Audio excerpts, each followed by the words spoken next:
தலைவன் ஆகிறதுக்கான குவாலிட்டி என்ன தெரியுமா?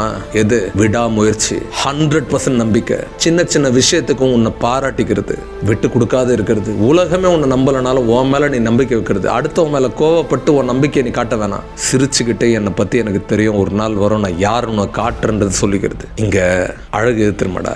யாரு தன்னை மற்றவங்க முன்னாடி விட்டு கொடுக்காத ஒரு ஆட்டிடியூட வளர்த்துக்கிறானோ, என்னால முடியும்னு சொல்லிட்டு இருக்கணும். நொடி வரைக்கும் எண்டு வரைக்கும் ஒட்டுமொத்த ஃபிளைட்டே இறந்து போயிட்டாங்க எல்லாரும், ஒருத்த மட்டும் இறங்கி வரான் நடந்து ரத்தத்தை தொடச்சிக்கணும். எப்படி?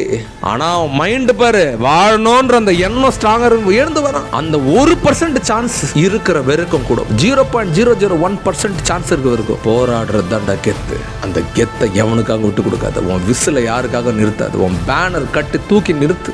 எதுக்கா சார் அதை கிண்டல் பண்றான்? 4 பேர் 400 பேர் உன்ன இவன் நடா பண்ண போறான்னு உண்மையாவே சில பேர் லிட்டரலா கிண்டல் பண்ணுவாங்க, சில பேர் மைண்ட்ல நம்ம கிண்டல் பண்ற மாதிரி கேட்கும். நான் இப்பயும் சொல்றேன், 2 பேருமே இதுல வெளியே கிண்டல் பண்றன்னு கூட நீ ஏத்துக்கலாம், அவன் நம்மள விட்டுறான். உள்ள கிண்டல் பண்றவர்கா பாரு, உன்னை சாச்சிரும். உனக்குள்ள உன்னோட கிண்டலை மட்டும் என்னைக்குமே அலோவ் பண்ணாத. நீ உன்னை விட்டு கொடுத்துட்டுனா இந்த உலகத்துல யாருமே உன்னை தூக்கி தத்தெடுக்க மாட்டாங்க. நீ உன்னை விட்டு கொடுக்கல, உன்னை பிடிச்சி நிறுத்திட்டுனா இந்த உலகத்துல எந்த சக்தியும் உன்னை சாய்க்கிறதுக்காக இல்லை.